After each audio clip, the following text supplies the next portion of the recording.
Congress party ప్రభుత్వం గత 20 నెలలుగా పరిపాలన చేయడం చేతగాక ప్రజలకు ఇచ్చిన హామీల్ని మర్పించడం కొరకు రకరకాల కమిషన్లు కేసుల పేరు మీద కాలం గడుపుతూ వచ్చింది. ముఖ్యమంత్రి రేవంత్ రెడ్డికి బూతు తప్ప ఇంకొక భాష మాట్లాడే అవకాశం ఏమి వస్తలేదు. అవసరం ఆయనకి ఆ అలవాటు కూడా లేదనేది కూడా ఒకసారి నిరూపించుకున్నాడు. ఆయన ఇంకా ప్రతిపక్షంలోనే ఉన్నట్టుగా ప్రవర్తిస్తున్నాడు అనేది ప్రజలందరిలో కూడా ఉన్న భావన. అన్ని రంగాలలో విఫలమైంది ఈ ప్రభుత్వం. దేనికి ఒక ప్రణాళిక లేదు. ఏ ఒక్క రంగంలో కూడా ఒక అడుగు ముందుకేసింది లేదు. ఇంకా చాలా రంగాల్లో గత ప్రభుత్వం చేసిన అభివృద్ధిని కుంటుపరుస్తున్నారు, వెనక్కి పడేస్తున్నారు. ఇల్లు కట్టిస్తామని చెప్పి ఇల్లు కూడా కొట్టే కార్యక్రమం మొదలుపెట్టిండ్రు. కొత్త ప్రాజెక్టులు లేకపోగా ఉన్న ప్రాజెక్టులను బంద్ పెట్టి పొలాలను ఎండబెడుతున్నారు. ఈ ప్రభుత్వంలో ఏ ఒక్కటి చక్కగా లేదనేది చాలా స్పష్టంగా తేలిపోయింది 20 నెలల పాలనలో. కాంగ్రెసు బీజేపీ సహకారంతో ఎట్టి పరిస్థితులలో కేసీఆర్ గారిని బీఆర్ఎస్ పార్టీని మళ్ళీ లేవనియొద్దు తెలంగాణ అన్న కుట్రకు తెరదీసిండ్రు. ఈ మధ్యకాలంలో బండి సంజయ్ అని ఆయనకు కొత్త పల్లె అందుకున్నాడు. రేవంత్ రెడ్డి సరిగా చేయలేకపోతున్నాడు, కేసీఆర్ను అరెస్ట్ చేయలేకపోతున్నాడు, బీఆర్ఎస్ నాయకులను జైలు పెట్టలేకపోతున్నారు. మా ఢిల్లీకి అప్పచెప్పి మేము చేస్తాము అని చెప్పేసి మాట్లాడుతున్నాడు.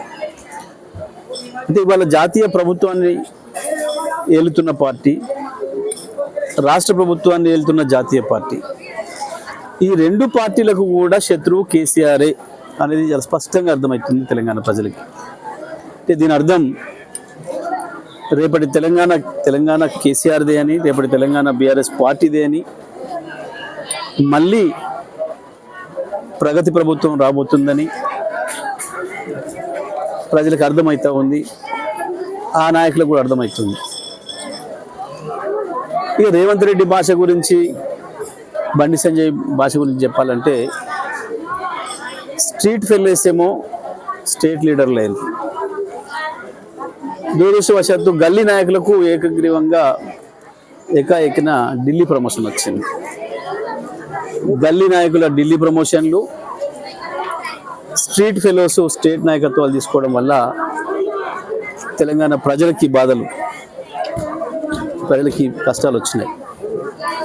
కనీసం ట్రాఫిక్ నిర్వహణ చేసే పరిస్థితుల్లో లేరు. ఒక ఆయన ఏమో నీళ్ళలో వాటర్ కలిసింది కాబట్టి శ్రీశైలం కూలింది అంటాడు. ఇంకొక ఆయనేమో డ్రైన్ వాటర్లో రెయిన్ వాటర్ కలిసింది కాబట్టి వరదలు వచ్చినాయి అంటాడు. పాపం కొత్త తరం పిల్లలు ఇవి అర్థం కాక చాలా ఇబ్బందులు పడుతున్నారు. అసలు చదువుకున్న పిల్లలు తెలంగాణలో కేసీఆర్ గారు పెట్టిన గురుకులాల వల్ల పిల్లలు లక్షలాది మంది చదువుకున్న పిల్లలు బాగా తయారై ఉన్నారు. కానీ వాళ్ళందరూ ఇబ్బంది పడుతున్నారు. ఈ వాటర్లో నీళ్ళు కలవడం ఏంది, దాంతో శ్రీశైలం కూలిపోవడం ఏంది,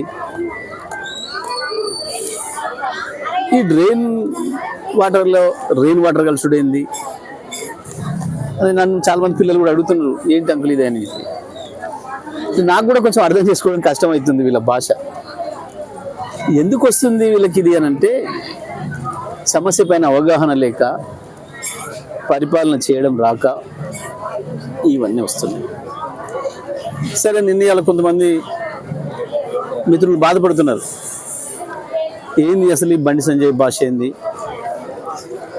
ఈ రేవంత్ రెడ్డి భాష అంటే ఇది అలవాటు అయిపోయింది, ఎట్లా అర్థం చేసుకోవాలి వీళ్ళిద్దరిని అని.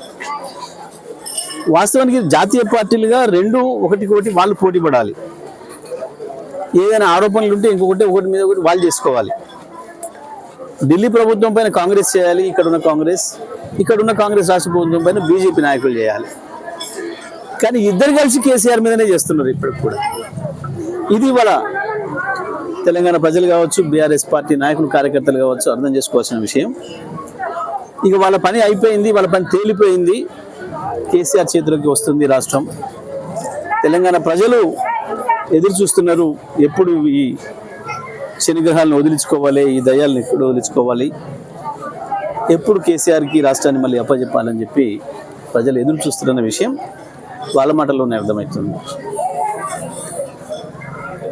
సరే, వాళ్ళ భాషకు సంబంధించి అయితే ఇక అంతకంటే నేను చెప్పలేనిది ఏం లేదు. స్ట్రీట్ ఫెలోస్ స్టేట్ లీడర్లు అయినరు, గల్లీ నాయకులు ఢిల్లీకి పోయినరు ఎక్కన. ఒక క్రమ పద్ధతిలో ప్రమోషన్స్ వస్తేనేమో బాధ్యతలు తెలిసేది, బాధ్యతాయుతంగా మాట్లాడడం తెలిసేది, భాష ఏ భాష మాట్లాడడం తెలిసేది. కానీ ఒకేసారి అనుకోకుండా వచ్చిన ప్రమోషన్ల వల్ల ఈ సమస్య వచ్చింది. తప్పదు, తెలంగాణ ప్రజలు పాపం ఓటేసి గెలిపించినందుకు భరించాల్సిన పరిస్థితిలో ఉన్నారు.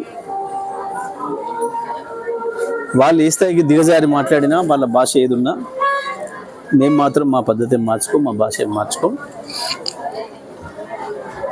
మేము వాళ్ళు ఏ భాష ప్రజలకు అర్థం కాని భాష మాట్లాడినా మేము మాత్రం ప్రజలకు అర్థమయ్యేటట్టే చెప్తాం, ప్రజలకు అర్థమయ్యే భాషలోనే మాట్లాడతాం.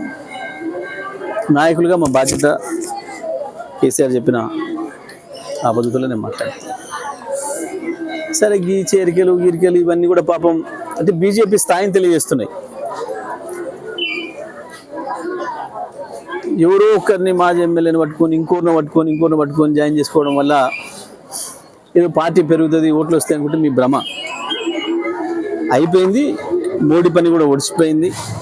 వాస్తవానికి మోడీ మొన్ననే ఓడిపోయిండు, 2024 పార్లమెంట్ ఎన్నికల్లోనే ఓడిపోయిండు. ఇవాళ ఆక్సిజన్ నడుపుతున్నది, ఇతరులు ఆక్సిజన్ ఇస్తే నడుపుతున్నాడు.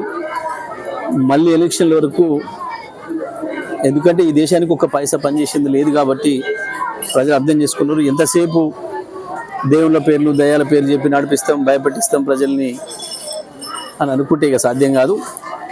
ప్రజల ఆకలి ముందు, ప్రజలకు ఇచ్చిన హామీల ముందు మీ మోసం మాటలు ఏం నిలబడవు.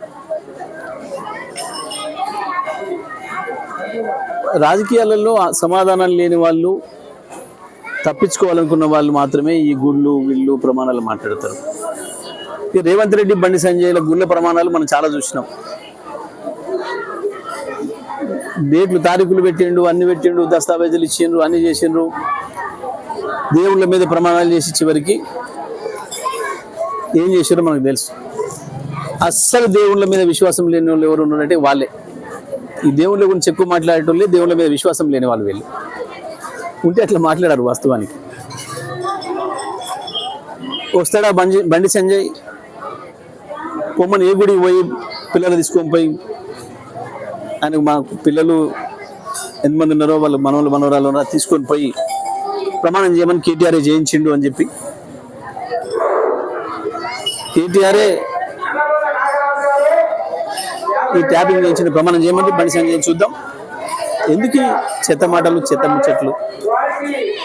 ఏదైనా ఉంటే బాధ్యతాయుతంగా ఉండాలి, బాధ్యత మాటలు ఉండాలి తప్ప ఈ చిల్లర మాటలు, బూతు మాటలతోని ప్రజల కడుపులు నిండవు. ఇవి రాజకీయాల్లో పనికొచ్చాయి.